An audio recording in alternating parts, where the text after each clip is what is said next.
लीला मैदान में कहा कि सब लोग साथ आ जाओ, नहीं तो मोदी के गुलाम हो जाओ। तो सर ये क्या मोदी का डर है या इन्हें अपना अंत दिखाई दे रहा है? अंत नहीं दिखाई दे रहा है, उनको ये लग रहा है कि अभी तक तो हमारी गुलामी करते थे, एक ही परिवार की गुलामी करते थे। अब उस परिवार का अंकुश पूरी तरीके से खत्म हो गया है, उसका प्रभाव खत्म हो गया है, उसका करिश्मा खत्म हो गया है। अब तो हालत ये हो गई है कि राहुल गांधी तो अमेठी छोड़ करके केरल के वायनाड सीट भाग के लिए भाग गए। सोनिया गांधी को भी लग रहा है कि रायबरेली में इस बार नैया पार नहीं लगेगी, तो हिमाचल से वो राज्यसभा में जाने की कोशिश कर रही हैं। मल्लिकार्जुन खड़गे जो ये उपदेश दे रहे हैं लोगों को, ये पिछला चुनाव कर्नाटक के कलबुर्गा से बहुत बड़े अंतर से हारे थे। तो ये सब परास्त लोग हैं, जनता के द्वारा ठुकराए हुए लोग हैं। और ये वो लोग हैं एक्चुअल में जो 10 जनपद की परिक्रमा करके यहाँ तक पहुंचे हैं या किसी पोजीशन में रहे हैं। इनको लगता है कि अभी तक तो सब 10 जनपद की चिलम भरते थे, 10 जनपद के सामने सजदा करते थे, वहां परिक्रमा करके सिर झुकाते थे। और अब नया परिवेश है, नई सोच है, नया देश है, नई तरीके की अर्थव्यवस्था है, लोग नए तरीके से व्यवहार कर रहे हैं। तो इनको लगता है कि हमारा जमाना तो लद रहा है और अब तो हर तरफ जहां भी देखिए वहां मोदी का जलवा है। तो ये उसको गलत तरीके से इंटरप्रेट करके ये कहने की कोशिश कर रहे हैं कि भाई आप मोदी के गुलाम बन रहे हो, हमारी गुलामी छोड़ करके हम में क्या खराबी है, हमारे गुलाम बने रहो। इनके कहने का आशय सिर्फ इतना है और कुछ नहीं है। इवन अधीर रंजन भी ये कह रहे हैं कि ममता दीदी से कि वो बीजेपी से डरी हुई हैं। खड़गे कह रहे हैं कि मोदी के गुलाम हो जाएंगे। मतलब इनकी हरकतें क्या आपको लग रही हैं कि ये एक पेज पर आ सकते हैं? नहीं नहीं, देखिए अगर आपका इशारा है उस इंडी अलायंस गठबंधन की तरफ, तो वो तो खत्म हो चुका है। जी। उस वो तो अब इतिहास की चीज हो चुकी है, क्योंकि ममता बनर्जी इनको वहां सीट नहीं दे रही है। अखिलेश यादव ने एक तरफा 7 सीटें आरएलडी को दे दी और 16 सीटों पर अपने कैंडिडेट खड़े कर दिया, उनका ऐलान कर दिया। आम आदमी पार्टी से इनकी बात ना दिल्ली में बनी है ना पंजाब में बनी है। इसी तरीके से महाराष्ट्र में भी गठबंधन सिरे नहीं चढ़ रहा है। बिहार में आपने देख ही लिया है कि इनका वो इंडिया अलायंस टूट चुका है। जिसने इन सारे नेताओं को जोड़ने की कवायद शुरू की थी, वो नीतीश कुमार अब इनके साथ नहीं है। वो अब भारतीय जनता पार्टी के साथ चले गए हैं, उनके सहयोग से मुख्यमंत्री बन गए हैं। तो वो तो खत्म हो गया है। नंबर 2, जो बात आप कह रही हैं कि अधीर रंजन कह रहे हैं कि ममता बनर्जी भारतीय जनता पार्टी से घबराई हुई है, बिल्कुल घबराई हुई है।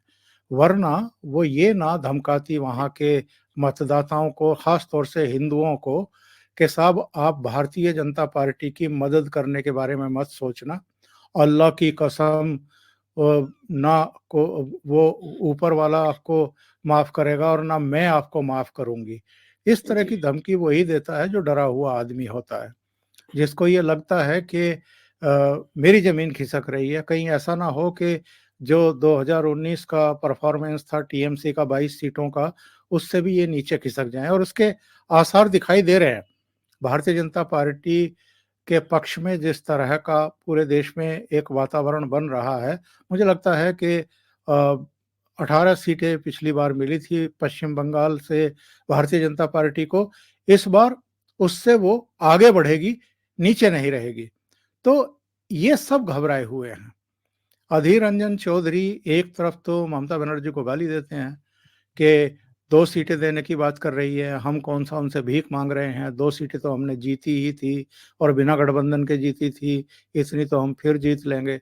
अरे तो भई अगर इतना कॉन्फिडेंट आप हैं, तो आप ये इंडिया अलायंस बनाने और उसे चलाने के को लेकर के इतने कहना चाहिए कि डेस्परेट क्यों रहे हैं?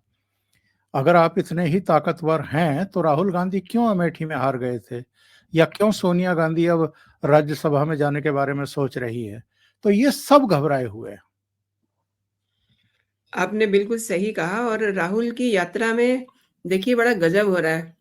ये यात्रा है न्याय यात्रा, लेकिन ऐसा लग रहा है कि बिल्कुल अन्याय यात्रा है, क्योंकि डीके सुरेश ने जीएसटी की आड़ लेकर के अब ये कहा है कि वो अलग अपने लिए देश की मांग करेंगे। क्या कहते हैं? ये तो बहुत मतलब कहिए इसको, ज़्यादा कॉन्फिडेंट नहीं हो गए ये लोग? नहीं, नहीं, एक्चुअल में क्या है कि जो दक्षिण में जिस तरीके से भारतीय जनता पार्टी अच्छा परफॉर्मेंस करती हुई दिखाई दे रही है, जी। वो चाहे तमिलनाडु हो, चाहे कर्नाटक हो, चाहे केरला हो, हर जगह इसी तरह के जो फ्रस्ट्रेटेड बयान हैं, वो सामने आने शुरू हो चुके हैं। तमिलनाडु में पिछले 20-25 सालों में डीएमके या एआईएडीएमके की तरफ से कभी हिंदी को लेकर के, उत्तर भारत को लेकर के, हिंदुत्व को लेकर के बयानबाजी नहीं हुई थी, क्योंकि वो कॉन्फिडेंट थे कि अब एआईएडीएमके की सरकार गिरेगी तो डीएमके की आएगी, डीएमके की गिरेगी तो एआईडीएमके की आएगी। यानी करुणानिधि और जयललिता के बीच में वहां सत्ता में संघर्ष होता रहा है, तो वो विश्वस्त थे कि अब कोई खतरा नहीं है, दोनों द्रविड़ पार्टियां ही सत्ता में आती जाती रहेंगी।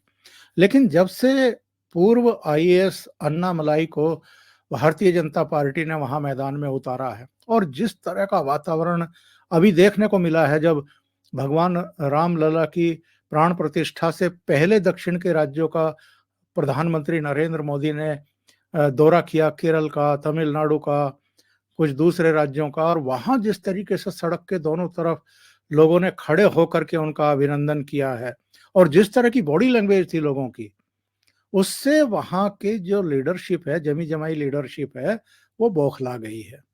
उनको लग रहा है कि अरे ये क्या हो गया, अभी तक तो भारतीय जनता पार्टी को हम उत्तर भारत की ही पार्टी समझ रहे थे, ये तो नरेंद्र मोदी का जलवा यहाँ भी चलता हुआ दिखाई दे रहा है। और अन्नामलाई ने जिस तरीके से तमिलनाडु में जमीन पर जाकर के काम किया है, और जो मूल मुद्दे हैं वहां के वो उठाए हैं, और जितने खूबसूरत और जितने समृद्ध मंदिर दक्षिण के राज्यों में हैं, जिनका आक्रांता भी कुछ नहीं बिगाड़ पाए, ऐसे मंदिरों की श्रृंखलाएं उन राज्यों में है, वहां तो जनता वैसे ही धर्म भीरू है, तो वहां तो केवल एक संदेश देने की बात थी, संकेत देने की बात थी। और जब उनको पता चला कि नरेंद्र मोदी जो है वो प्राण प्रतिष्ठा करने जा रहे हैं भगवान राम की प्रतिमा की, तो वो तो इतने गदगद हो गए कि वो देखते ही बनते हैं। वो वीडियो सारे अभी भी सोशल मीडिया पर तैर रहे हैं, जिस तरीके से अभिनंदन हुआ है नरेंद्र मोदी का। तो ये बौखलाहट है, चाहे कर्नाटक के डीके शिव कुमार के सांसद भाई की प्रतिक्रिया हो ये कि साहब अलग देश की मांग करेंगे, या वहां पर एमके स्टालिन के बेटे के बयान हो, अलग अलग जो इनके बयान आ रहे हैं, वो सब सिर्फ और सिर्फ बौखलाहट है और कुछ नहीं है। और इससे यही प्रतिपादित होता है, यही पता चलता है कि ये लोग बहुत परेशान हैं। इनको लग रहा है कि वो जो द्रविडियन पॉलिटिक्स इस समय चल रही थी दक्षिण में, वो अब खत्म होगी, और भारतीय जनता पार्टी देर सवेर वहां पर भी सत्ता पर काबिज हो जाएगी।